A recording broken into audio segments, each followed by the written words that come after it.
this video, I will be reading the last two stories from Roald Dahl's book of ghost stories.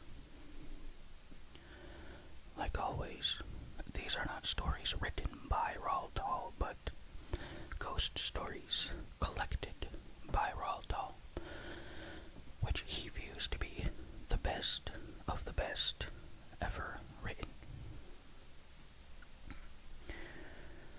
So, the first of these stories is very short, and then the second one is quite long. So, I don't want to waste too much more time before I start reading, but I do want to just let you know that this is the last of this particular book of ghost stories, but not the end of my ghost stories series. So let's just jump in. This first story, the very short one, is called On the Brighton Road by Richard Middleton. Slowly the sun had climbed up the hard white downs, till it broke with a little of the mysterious ritual of dawn upon a sparkling world of snow. There had been a hard frost during the night, and the birds, who hopped about here and there with scant tolerance of life, left no trace of their passage on the silver pavements.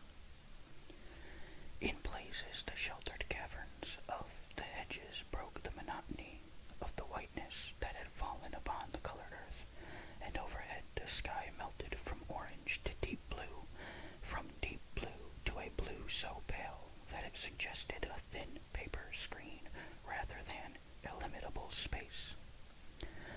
Across the level fields there came a cold, silent wind which blew a fine dust of snow from the trees, but hardly stirred the crested hedges. Once above the skyline, the sun seemed to climb more quickly, and as it rose higher it began to give out a heat that blended with the keenness of the wind. It may have been this strange alternation of heat and cold that disturbed the tramp in his dreams, for he struggled for a moment with the snow that covered him, like a man who finds himself twisted uncomfortably in the bedclothes, and then sat up with staring, questioning eyes. "Lord, I thought I was in bed," he said to himself as he took in the vacant landscape, "and all the while I was out here."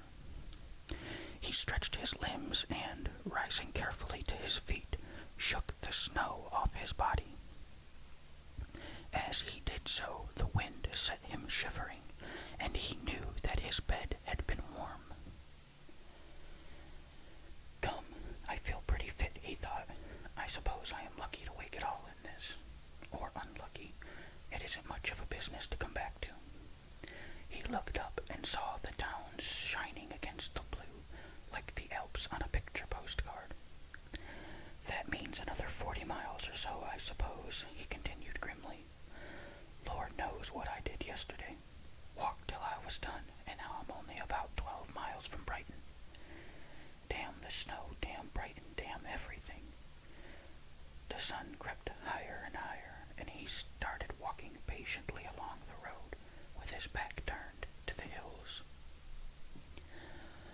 Am I glad or sorry that it was only sleep that took me? Glad or sorry? Glad or sorry? His thoughts seemed to arrange themselves in a metrical accompaniment to the steady thud of his footsteps, and he hardly sought an answer to his question. It was good enough to walk to. Presently, when 3 milestones had loitered past, he overtook a boy who was stooping to light a cigarette. He wore no overcoat and looked unspeakably fragile against the snow. "Are you on the road, Governor?" asked the boy huskily as he passed. "I think I am," the tramp said. "Oh, then I'll come a bit of the way with you if you don't walk too fast. It's a bit lonesome walking this time of day." The tramp nodded his head, and the boy started limping along by his side.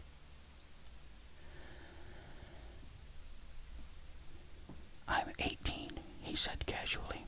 "I bet you thought I was younger." 15, I'd have said. "You'd have backed a loser. 18 last August, and I've been on the road 6 years. I ran away from home 5 times when I was little, and the police took me back each time. Very good to me, the police was. Now I haven't got a home to run away from." "Nor have I," the tramp said calmly. "Oh, I can see what you are," the boy panted. "You're a gentleman come down. It's harder for you than for me." The tramp glanced at the limping, feeble figure and lessened his pace. "I haven't been at it as long as you have," he admitted. "No, I could tell that by the way you walk. You haven't got tired yet. Perhaps you expect something at the other end." The tramp reflected for a moment. "I don't know," he said bitterly.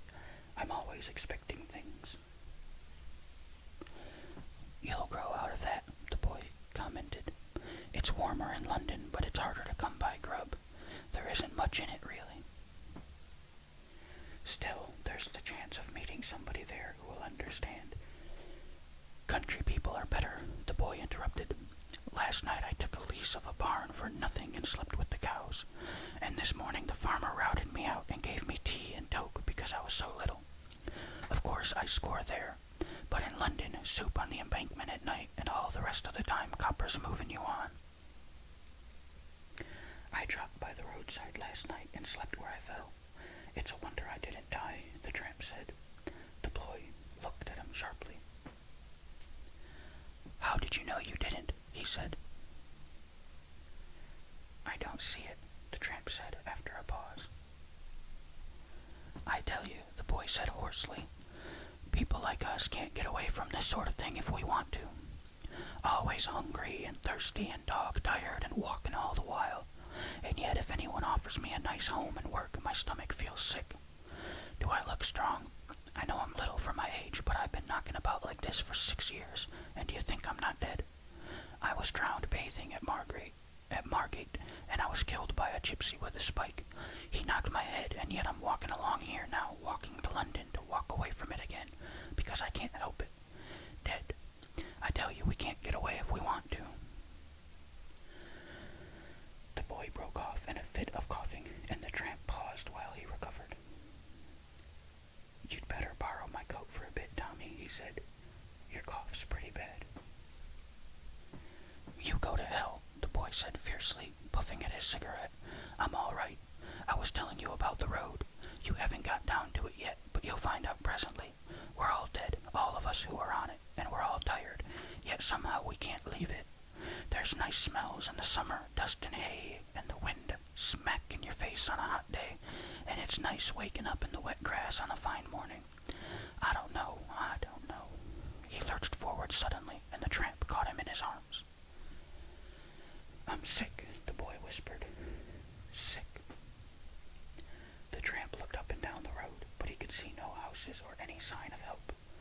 Yet even as he supported the boy doubtfully in the middle of the road, a motor car suddenly flashed in the middle distance and came smoothly through the snow.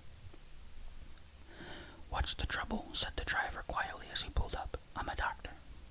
He looked at the boy keenly and listened to his strained breathing. "Pneumonia," he commented. "I'll give him a lift to the infirmary, and you too if you like." The tramp thought of the workhouse and shook his head. "I'd rather walk," he said. The boy winked faintly as they lifted him into the car. "I'll meet you beyond Reigate," he murmured to the tramp. "You'll see." And the car vanished along the white road. All the morning the tramp splashed through the thawing snow, but at midday he begged some bread at a cottage door and crept into a lonely barn to eat it. It was warm in there, and after his meal he fell asleep among the hay. It was dark when he woke and started trudging once more through the slushy roads. 2 miles beyond Reigate a fragile figure, slipped out of the darkness to meet him. "On the road, Governor?" asked a husky voice. "Then I'll come a bit of the way with you if you don't walk too fast. It's a bit lonesome walking this time of day." "But the pneumonia," cried the tramp, aghast. this morning," said the boy. Alright, that is the end of Brighton Road by Richard Middleton. On the Brighton Road by Richard Middleton. So now, let me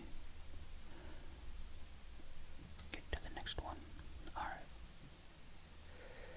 This story is called The Upper Berth by F. Marianne Crawford.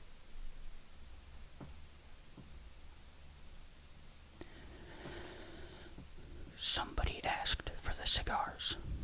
We had talked long, and the conversation was beginning to languish. The tobacco smoke had got into the heavy curtains. The wine had got into those brains, which were liable to become heavy, and it was already perfectly evident that, unless somebody did something to rouse our oppressed spirits, the meeting would soon come to its natural conclusion, and we, the guests, would speedily go home to bed, and most certainly to sleep. No one had said anything very remarkable. It may be that no one had anything very remarkable to say. Jones had given us every particular of his last hunting adventure in Yorkshire. Mr. Tompkins of Boston had explained at elaborate length those working principles, by the due and careful maintenance of which the Atchison, Topeka, and Santa Fe Railroad not only extended its territory, increased its departmental influence, and transported livestock without starving them to death before the day of actual delivery, but also had for years succeeded in deceiving those passengers who bought its tickets into the fallacious belief that the corporation aforesaid was really able to transport human life without destroying it. Signor Tombola had endeavored to persuade us, by arguments which we took no trouble to oppose, that the unity of his country in no way resembled the average modern torpedo, carefully planned, constructed with all the skill of the greatest European arsenals, but, when constructed, destined to be directed by feeble hands into a region where it must undoubtedly explode, unseen, unfeared, and unheard, into the illimitable wastes of political chaos. It is unnecessary to go into further details. The conversation had assumed proportions which would have bored Prometheus on his rock, which would have driven Tantalus to distraction, and which would have impelled Ixion to seek relaxation in the simple but instructive dialogues of Herr Ollendorf, rather than submit to the greater evil of listening to our talk. We had sat at table for hours. We were bored, we were tired, and nobody showed signs of moving. Somebody called for cigars. We all instinctively looked towards the speaker. Brisbane was a man of 35 years of age, and remarkable for those gifts which chiefly attracted the attention of men. He was a strong man. The external proportions of his figure presented nothing extraordinary to the common eye, though his size was above the average. He was a little over 6 feet in height and moderately broad in the shoulder. He did not appear to be stout, but on the other hand, he was certainly not thin. His small head was supported by a strong and sinewy neck. His broad, muscular hands appeared to possess a peculiar skill in breaking walnuts without the assistance of the ordinary cracker, and, seeing him in profile, one could not help remarking the extraordinary breadth of his sleeves and the unusual thickness of his chest. He was one of those men who are commonly spoken of among men as deceptive. That is to say, that though he looked exceedingly strong, he was in reality very much stronger than he looked. Of his features I need say little. His head is small, his hair is thin, his eyes are blue, his nose is large, he has a small mustache and a square jaw. Everybody knows Brisbane, and when he asked for a cigar, everybody looked at him. "It is a very singular thing," said Brisbane. Everybody stopped talking. Brisbane's voice was not loud, but possessed a peculiar quality of penetrating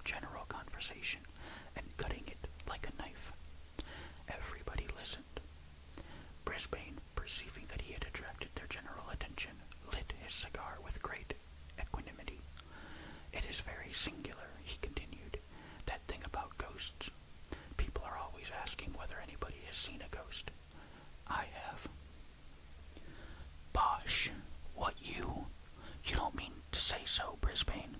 Well, for a man of his intelligence. A chorus of exclamations greeted Brisbane's remarkable statement.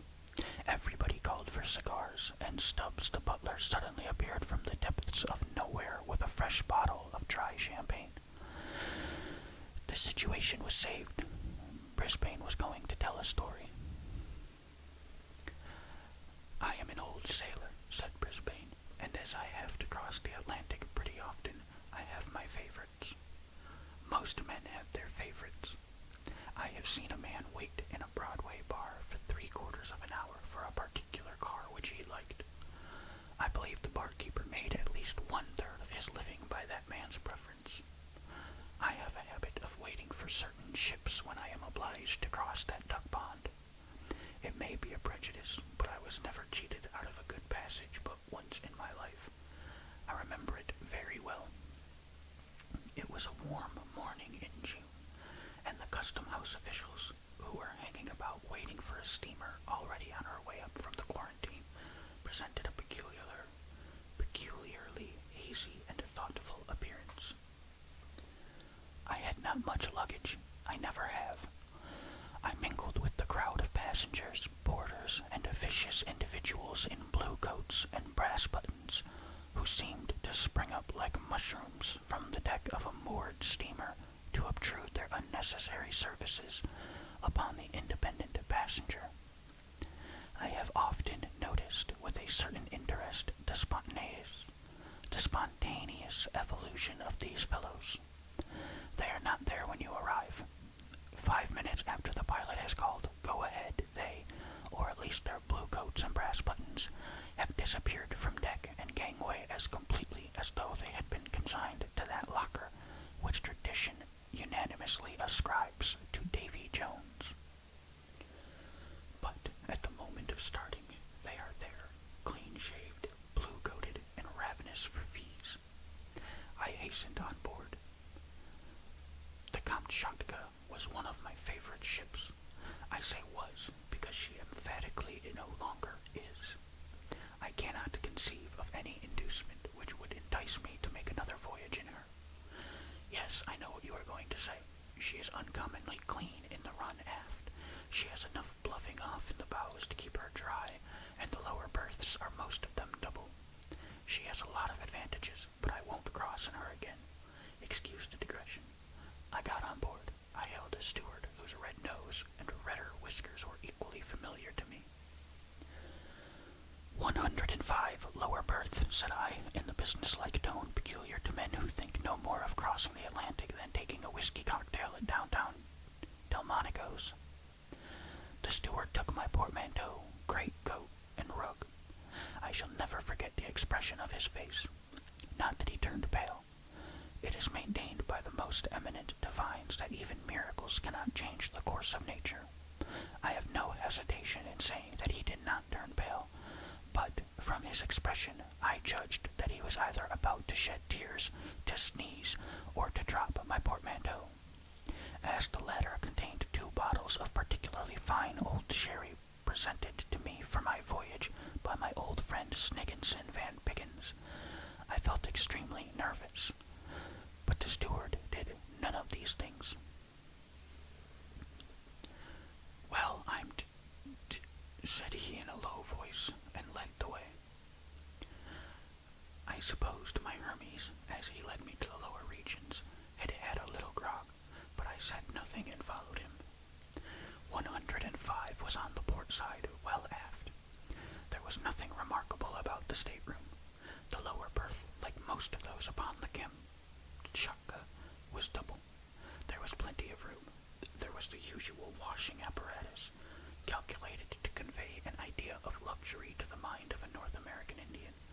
There were the usual inefficient racks of brown wood, in which it is more easy to hang a large-sized umbrella than the common toothbrush of commerce. Upon the uninviting mattresses were carefully folded together those blankets which a great modern humorist has aptly compared to cold buckwheat cakes.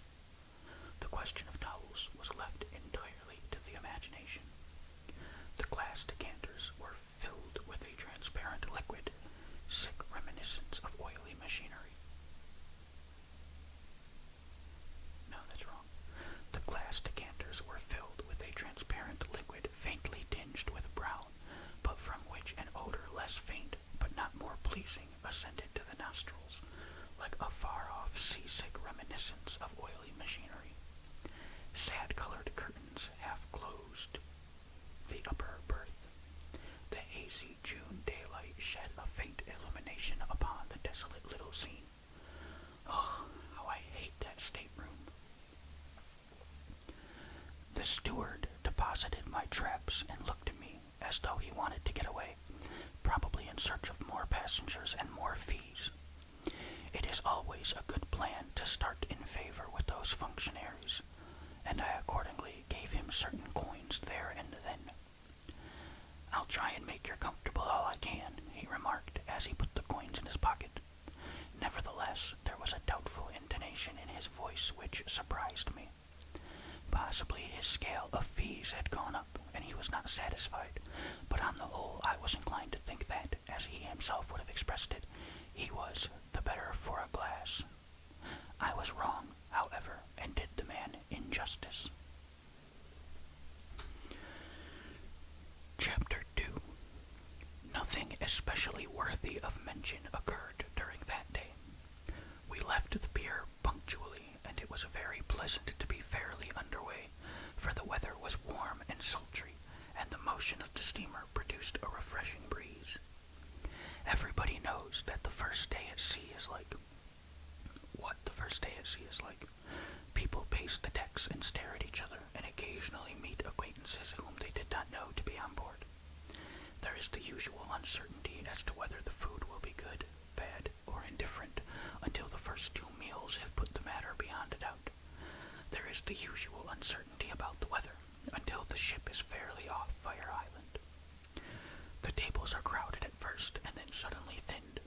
Pale-faced people spring from their seats and precipitate themselves towards the door, and each old sailor breathes more freely, as his seasick neighbor rushes from his side, leaving him plenty of elbow room and an unlimited command over the mustard.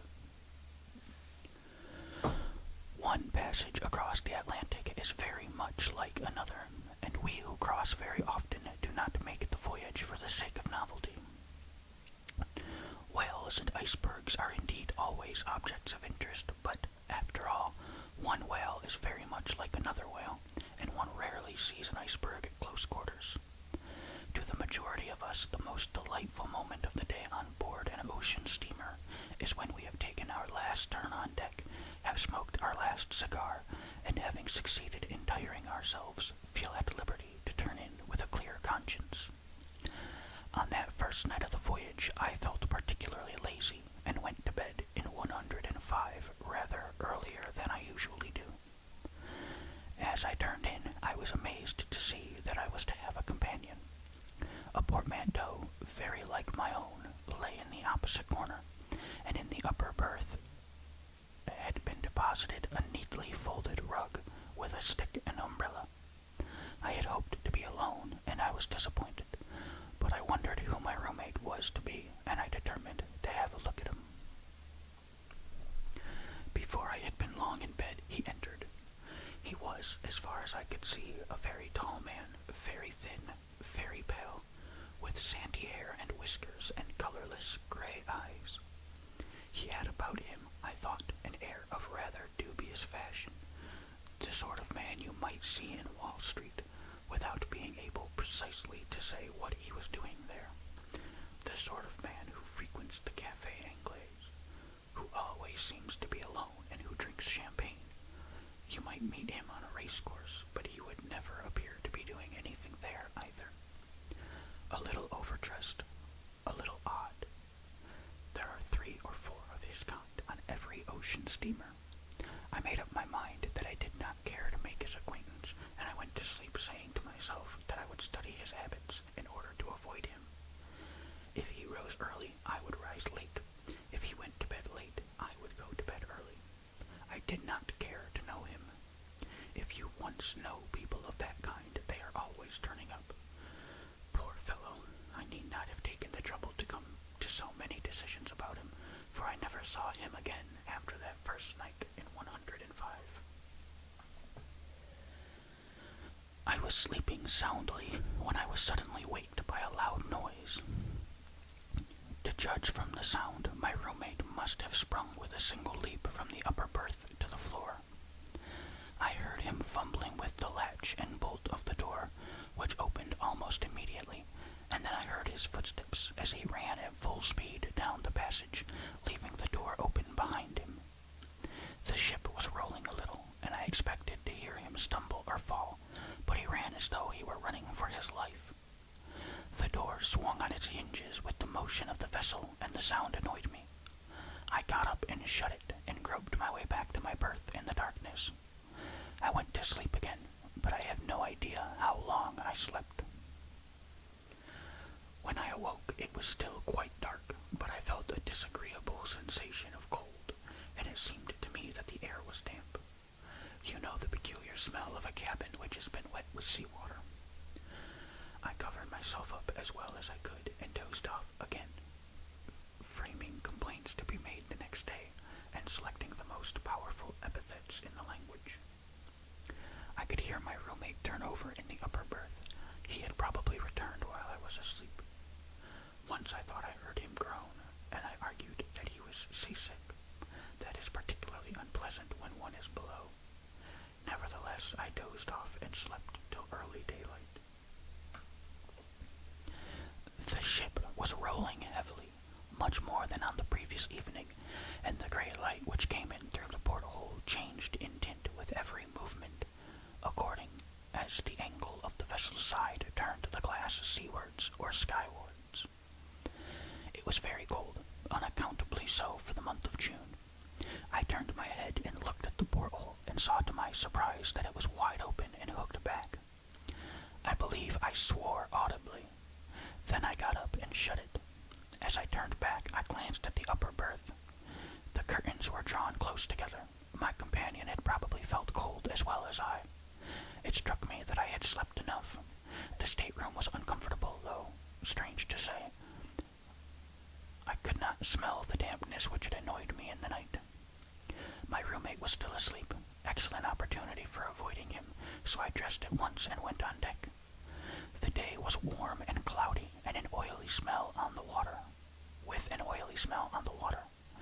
It was 7 o'clock as I came out, much later than I had imagined. I came across the doctor, who was taking his first sniff of the morning air. He was a young man from the west of Ireland, a tremendous fellow with black hair and blue eyes, already inclined to be stout. He had a happy-go-lucky, healthy look about him which was rather attractive. "Fine morning," I remarked by way of introduction. "Well," said he, eyeing me with an air of ready interest, "it's a fine morning and it's not a fine morning. I don't think it's much of a morning." "Well, no, it is not so very fine," said I. "It's just what I call fugly weather," replied the doctor. "It was very cold last night, I thought," I remarked. However, when I looked about, I found that the porthole was wide open. I had not noticed it when I went to bed, and the stateroom was damp too. "Damp," said he. "Whereabouts are you?" 105. To my surprise, the doctor started visibly and stared at me. "What is the matter?" I asked. "Oh, nothing," he answered. "Only everybody has complained of that stateroom for the last 3 trips." "I shall complain too," I said. "It has certainly not been properly aired. It is a shame." "I don't believe it can be helped," answered the doctor. "I believe there is something. Well, it is not my business to frighten passengers." "You need not be afraid of frightening me," I replied. "I can stand any amount of damp. If I should get a bad cold, I will come to you." I offered the doctor a cigar, which he took and examined very critically. "It is not so much the damp," he remarked. "However, I dare say you will get on very well. Have you a roommate?"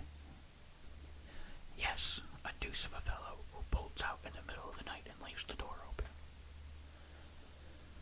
Again, the doctor glanced curiously at me. Then he lit the cigar and looked grave. "Did he come back?" he asked presently. "Yes. I was asleep, but I waked up and heard him moving. Then I felt cold and went to sleep again. This morning I found the porthole open." "Look here," said the doctor quietly. "I don't care much for this ship. I don't care a rap for her reputation. I tell you what I will do. I have a good-sized place up here. I will share it with you, though I don't know you from Adam." I was very much surprised at the proposition. I could not imagine why he should take such a sudden interest in my welfare. However, his manner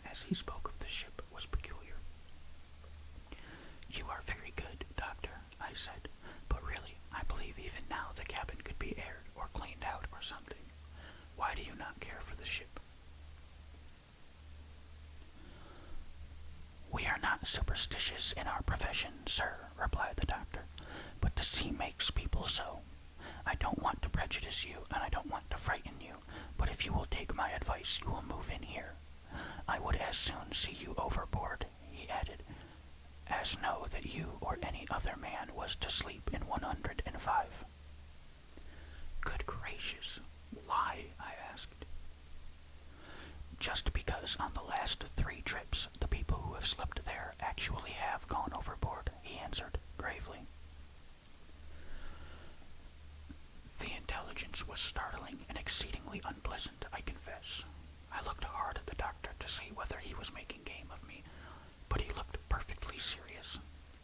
I thanked him warmly for his offer, but told him I intended to be the exception to the rule, by which everyone who slept in that particular stateroom went overboard.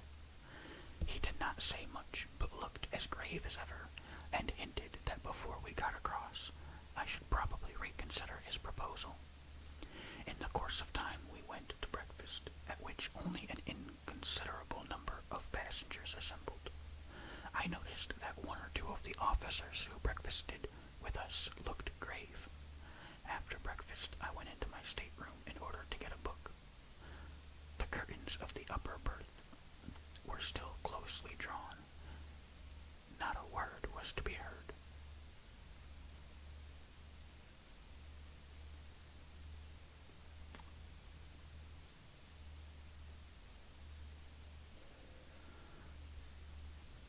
My roommate was probably still asleep. As I came out, I met the steward whose business it was to look after me. He whispered that the captain wanted to see me, and then scuttled away down the passage as if very anxious to avoid any questions. I went toward the captain's cabin and found him waiting for me.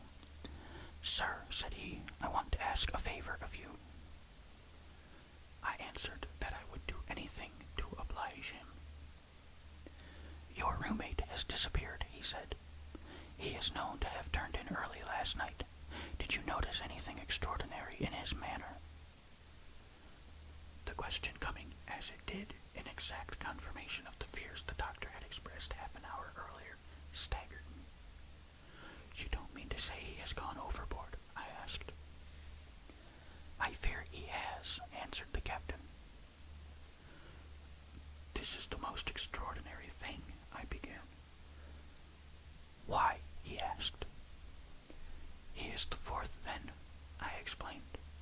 In answer to another question from the captain, I explained, without mentioning the doctor, that I had heard the story concerning 105. He seemed very much annoyed at hearing that I knew of it. I told him what had occurred in the night. "What you say," he replied, "coincides almost exactly with what was told me by the roommates of 2 of the other 3. They pulled out of bed and run down the passage. 2 of them were seen to go overboard by the watch. We stopped and lowered boats, but they were not found. Nobody, however, saw or heard the man who was lost last night, if he is really lost. The steward, who is a superstitious fellow, perhaps, and expected something to go wrong, went to look for him this morning and found his berth empty, but his clothes lying about just as he had left them. The steward was the only man on board who knew him by sight, and he has been searching everywhere for him. He has disappeared. Now, sir, I want to beg you not to mention the circumstance to any of the passengers. I don't want the ship to get a bad name, and nothing hangs about an ocean-goer like stories of suicides. You shall have your choice of any one of the officers' cabins you like, including my own, for the rest of the passage. Is that a fair bargain?" "Very," said I, "and I am much obliged to you.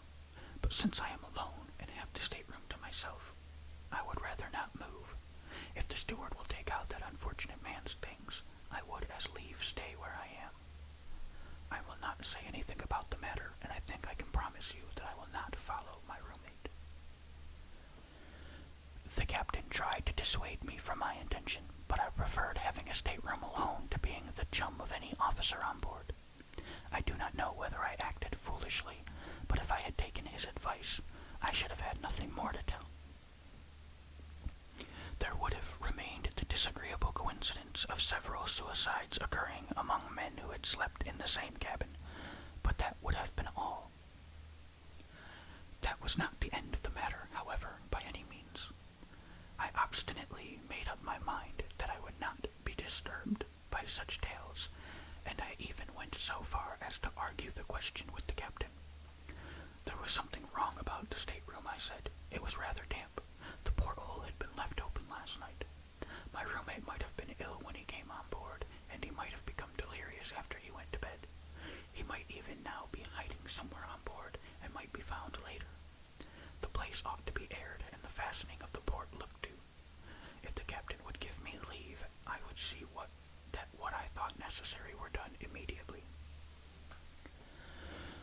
Of course you have a right to stay where you are if you please, he replied, rather petulantly, but I wish you would turn out and let me lock the place up and be done with it. I did not see it in the same light and left the captain, after promising to be silent concerning the disappearance of my companion. The latter had had no acquaintances on board and was not missed in the course of the day. Towards evening I met the doctor again, and he asked me whether I had changed my mind. I told him I had not. Then you will before long, he said, very gravely. Chapter 3. We played whist in the evening, and I went to bed late. I will confess now that I felt a disagreeable sensation when I entered my stateroom. I could not help thinking of the tall man I had seen on the previous night, who was now dead, drowned, tossing about in the long swell, 200 or 300 miles astern. His face rose very distinctly before me as I undressed, and I even went so far as to draw back the curtains of the upper berth, as though to persuade myself that he was actually gone. I also bolted the door of the stateroom. Suddenly I became aware that the porthole was open and fastened back. This was more than I could stand. I hastily threw on my dressing gown and went in search of Robert, the steward of my passage. I was very angry, I remember, and when I found him I dragged him roughly to the door of 105 and pushed him towards the open porthole. What the deuce do you mean, you scoundrel, by leaving that port open every night? Don't you know it is against the regulations? Don't you know that if the ship heeled and the water began to come in, 10 men could not shut it? I will report you to the captain, you blackguard, for endangering the ship. I was exceedingly wroth. The man trembled and turned pale, and then began to shut the round glass plate with the heavy brass fittings. Why don't you answer me? I said roughly. If you please, sir, faltered Robert, there's nobody on board as can keep this here port shut at night. You can try it yourself, sir. I ain't going to stop any longer on board of this vessel, sir. I ain't, indeed. But if I was you, sir, I'd just clear out and go and sleep with the surgeon or something, I would. Look here, sir, is that fastened, what you may call securely or not, sir? Try it, sir, see if it will move an inch. I tried the port and found it perfectly tight. Well, sir, continued Robert triumphantly, I wager my reputation as a A1 steward that in half an hour it will be open again. Fastened back, too, sir, that's the horrible thing. Fastened back. I examined the great screw and the looped nut that ran on it. If I find it open in the night, Robert, I will give you a sovereign. It is not possible. You may go. Sovereign, did you say, sir? Very good, sir. Thank you, sir. Good night, sir. Pleasant repose, sir, and all manner of enchanting dreams, sir.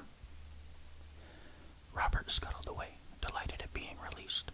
Of course, I thought he was trying to account for his negligence by a silly story intended to frighten me, and I disbelieved him. The consequence was that he got his sovereign, and I spent a very peculiarly unpleasant night. I went to bed, and 5 minutes after I had rolled myself up in my blankets, the inexorable Robert extinguished the light that burned steadily behind the ground glass pane near the door. I lay quite still in the dark, trying to go to sleep, but I soon found that impossible. It had been and some satisfaction to be angry with the steward, and the diversion had banished that unpleasant sensation I had at first experienced when I thought of the drowned man who had been my chum. But I was no longer sleepy, and I lay awake for some time, occasionally glancing at the porthole, which I could just see from where I lay, and which, in the darkness, looked like a faintly luminous soup plate suspended in blackness. I believe I must have lain there for an hour, and, as I remember, I was just dozing into sleep when I was roused by a draught of cold air, and by distinctly feeling the spray of the sea blow upon my face. I started to my feet, and not having allowed, in the dark, for the motion of the ship, I was instantly thrown violently across the stateroom upon the couch, which was placed beneath the porthole. I recovered myself immediately, however, and climbed upon my knees. The porthole was again wide open and fastened back. Now these things are facts. I was wide awake when I got up, and I should certainly have been waked by the fall had I still been dozing. Moreover, I bruised my elbows and knees badly, and the bruises were there on the following morning to testify to the fact, if I myself had doubted it. The porthole was wide open and fastened back, a thing so unaccountable that I remember very well feeling astonishment rather than fear when I discovered it. I at once closed the plate again and screwed down the loop nut with all my strength. It was very dark in the stateroom. I reflected that the port had certainly been opened within an hour after Robert had at first shut it in my presence, and I determined to watch it and see whether it would open again. Those brass fittings are very heavy and by no means easy to move. I could not believe that the clump had been turned by the shaking of the screw.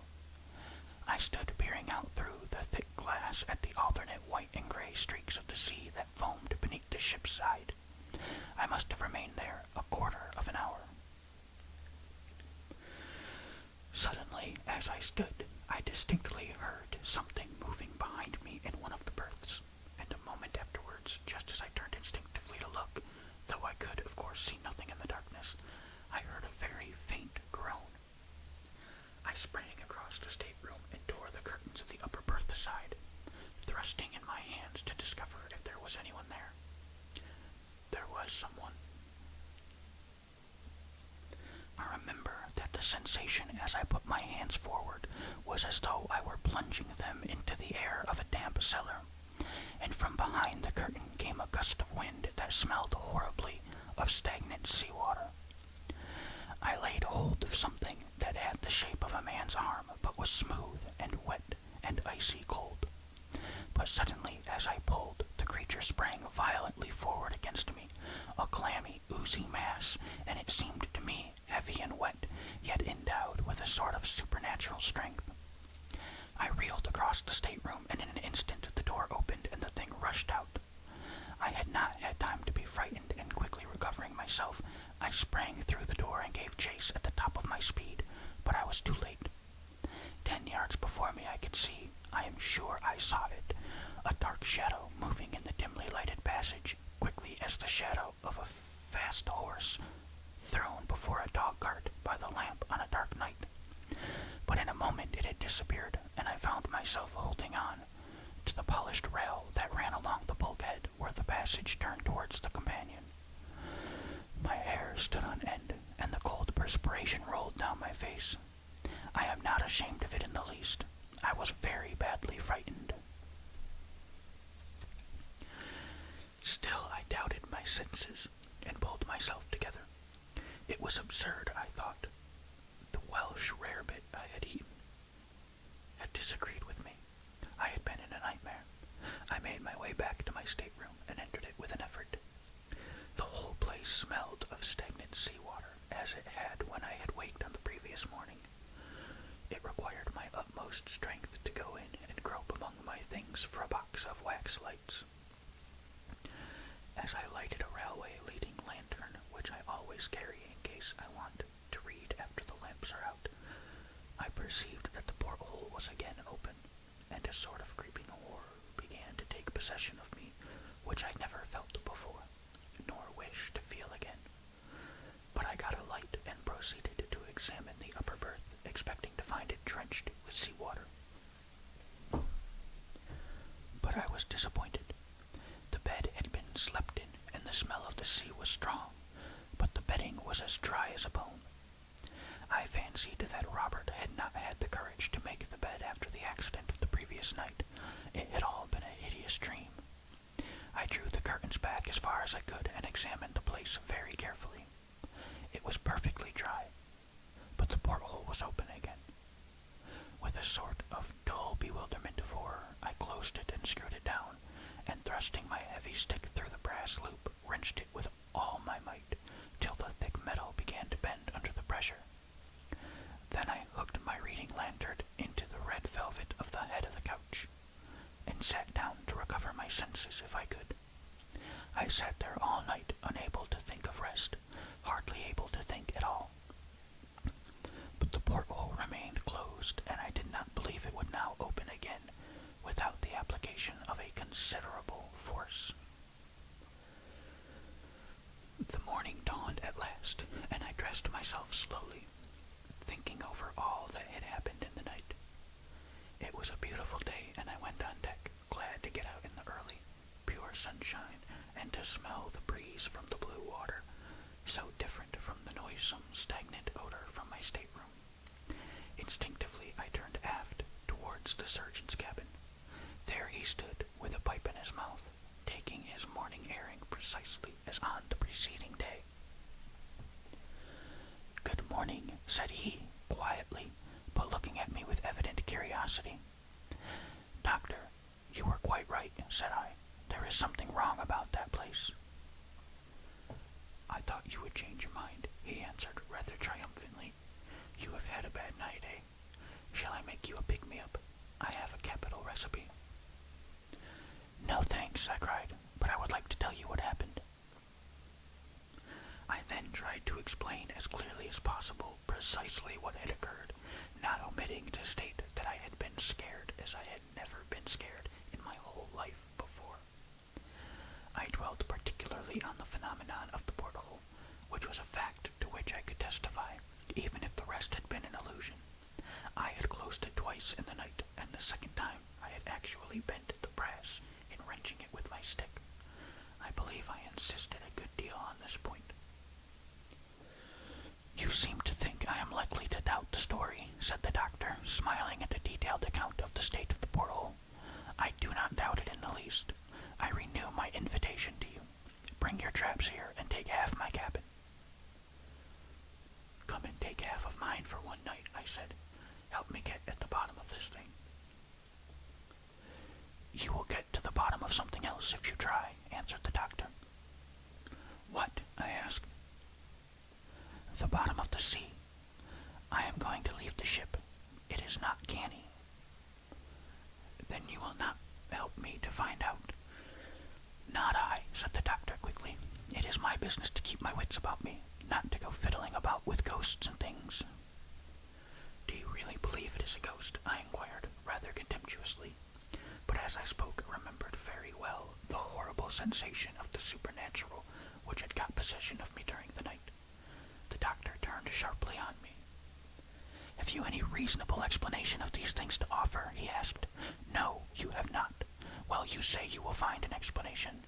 I say that you won't, sir, simply because there is not any."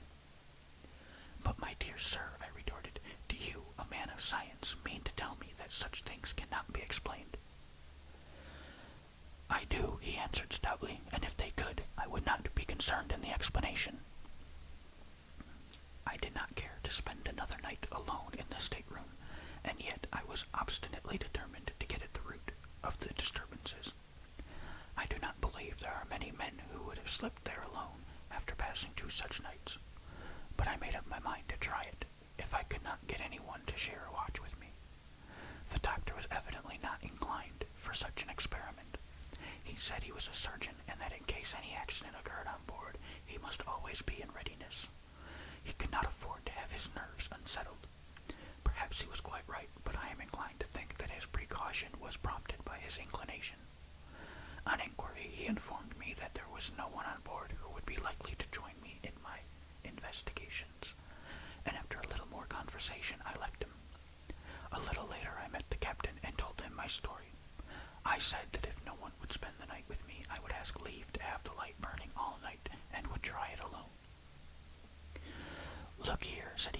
will tell you what I will do. I will share your watch myself, and we will see what happens. It is my belief that we can find out between us. There may be some fellow skulking on board who steals a passage by frightening the passengers. It is just possible that there may be something queer in the carpentering of that berth. I suggested taking the ship's carpenter below and examining the place, but I was overjoyed at the captain's offer to spend the night with me. He accordingly sent for the workman and ordered him to do anything I required. We went below at once. I had all the bedding cleared out of the upper berth, and we examined the place thoroughly to see if there was a board loose anywhere or a panel which could be opened or pushed aside. We tried the planks everywhere and tapped the flooring, unscrewed the fittings of the lower berth and took it to pieces. In short, there was not a square inch of the stateroom which was not searched and tested. Everything was in perfect order, and we put everything back in its place. As we were finishing our work, Robert came to the door and looked in. "Well, sir, find anything, sir?" he asked with a ghastly grin. "You were right about the porthole, Robert," I said, and I gave him the promised sovereign. The carpenter did his work silently and skillfully, following my directions. When he had done, he spoke. "I am a plain man, sir," he said, "but it's my belief you had better just turn out your things and let me run half a dozen 4-inch screws through the door of this cabin. There's no good never came of this cabin yet, sir, and that's all about it. There's been 4 lives lost out of here to my own remembrance, and that in 4 trips. Better give it up, sir. Better give it up." "I will try it for one more night," I said. "Better give it up, sir. Better give it up. It's a precious bad job," repeated the workman, putting his tools in his bag and leaving the cabin. But my spirits had risen considerably at the prospect of having the captain's company, and I made up my mind not to be prevented from going to the end of the strange business. I abstained from Welsh rarebits and grog that evening, and did not even join in the customary game of whist. I wanted to be quite sure of my nerves, and my vanity made me anxious to make a good figure in the captain's eyes. Chapter 4.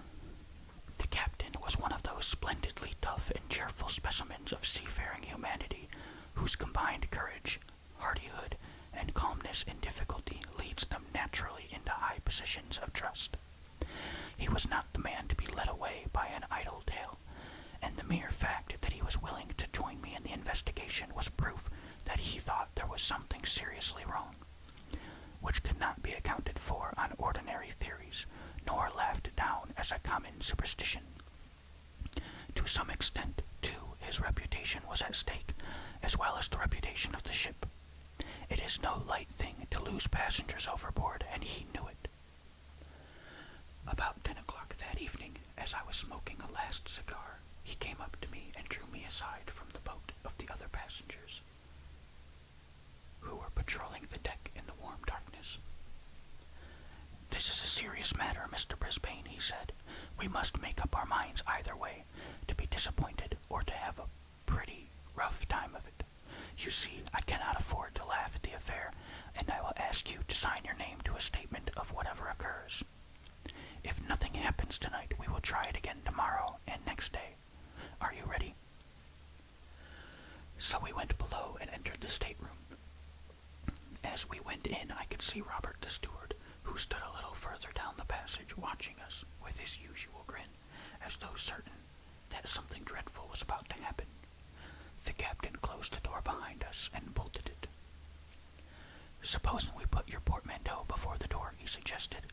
"One of us can sit on it. Nothing can get out then. Is the port screw down?" I found it as I had left it in the morning. Indeed, without using a lever as I had done, no one could have opened it. I drew back the curtains of the upper berth so that I could see well into it. By the captain's advice, I lighted my reading lantern and placed it so that it shone upon the white sheets above. He insisted upon sitting on the portmanteau, declaring that he wished to be able to swear that he had sat before the door. Then he requested me to search the stateroom thoroughly, an operation very soon accomplished, as it consisted merely in looking beneath the lower berth and under the couch below the porthole. The spaces were quite empty. "It is any human being to open the port. Very good, said the captain calmly. If we see anything now, it must be either imagination or something supernatural. I sat down on the edge of the lower berth. The first time it happened, said the captain, crossing his legs and leaning back against the door, was in March. The passenger who slept here in the upper berth turned out to have been a lunatic. At all events, he was known to have been a little touched, and he had taken his passage without the knowledge of his friends. He rushed out in the middle of the night and threw himself overboard before the officer who had the watch could stop him. We stopped and lowered a boat. It was a quiet night, just before that heavy weather came on, but we could not find him. Of course, his suicide was afterwards accounted for on the ground of his insanity. I suppose that often happens, I remarked rather absently. Not often, no, said the captain. Never before in my experience, though I have heard of it happening on board of other ships. Well, as I was saying, that occurred in March. On the very next trip, what are you looking at? He asked, stopping suddenly in his narration. I believe I gave no answer. My eyes were riveted upon the porthole. It seemed to me that the brass loop nut was beginning to turn very slowly upon the screw. So slowly, however, that I was not sure it moved at all.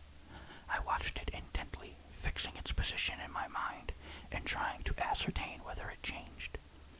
Seeing where I was looking, the captain looked too. It moves, he exclaimed, in a tone of conviction. No, it does not, he added after a minute. If it were the jarring of the screw, said I, it would have opened during the day, but I found it this evening jammed tight as I left it this morning.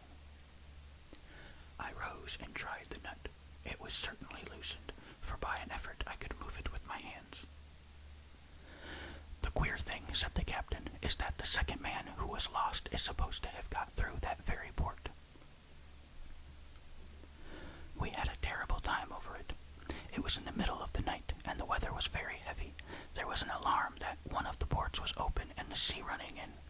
I came below and found everything flooded, the water pouring in every time she rolled, and the whole port swinging from the dock bolts, not the porthole in the middle. Well, we managed to shut it, but the water did some damage. Ever since that, the place smells of seawater from time to time.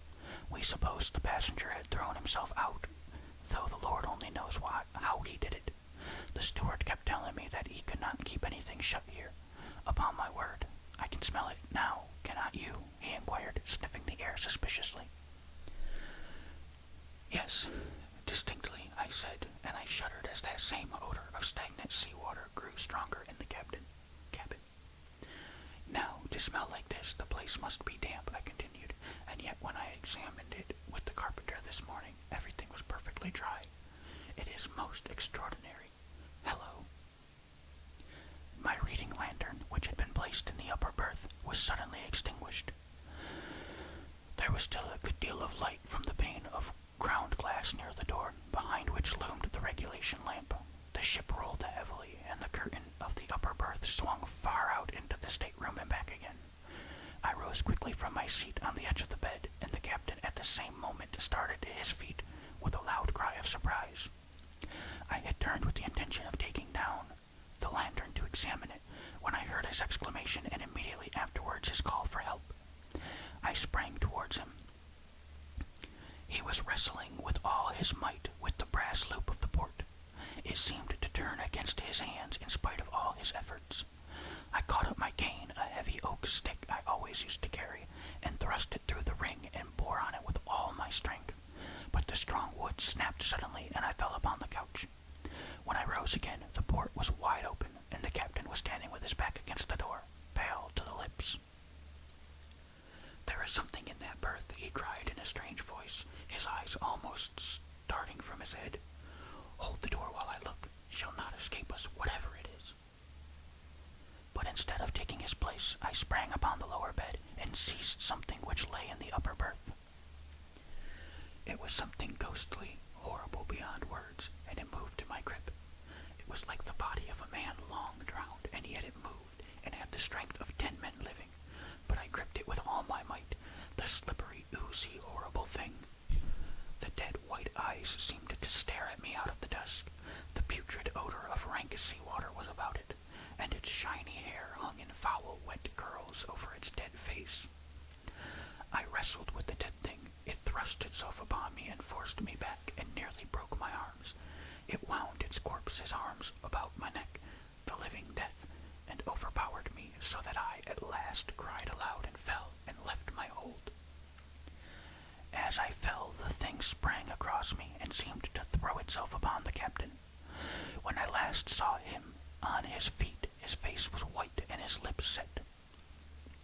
It seemed to me that he struck a violent blow at the dead being, and then he, too, fell forward upon his face with an inarticulate cry of horror. The thing paused an instant, seeming to hover over his prostrate body, and I could have screamed again for very fright, but I had no voice left. The thing vanished suddenly, and it seemed to my disturbed senses that it made its exit through the open port, though how that was possible, considering the smallness of the aperture, is more than anyone can tell. I lay a long time upon the floor, and the captain lay beside me. At last I partially recovered my senses and moved, and I instantly knew that my arm was broken, the small bone of the left forearm near the wrist. I got upon my feet somehow, and with my remaining hand I tried to raise the captain. He groaned and moved, and at last came to himself. He was not hurt, but he seemed badly stunned. Well, do you want to hear any more? There is nothing more. That is the end of my story. The carpenter carried out his scheme of running half a dozen 4-inch screws through the door of 105, and if ever you take a passage in the Kamchatka, you may ask for a berth in that stateroom. You will be told that it is engaged. Yes, it is engaged by that dead thing. I finished the trip in the surgeon's cabin. He doctored my broken arm and advised me not to fiddle about with ghosts and things anymore. The captain was very silent and never sailed again in that ship, though it is still running. And I will not sail in her either. It was a very disagreeable experience, and I was very badly frightened, which is a thing I do not like. That is all. That is how I saw a ghost. If it was a ghost. It was dead anyhow.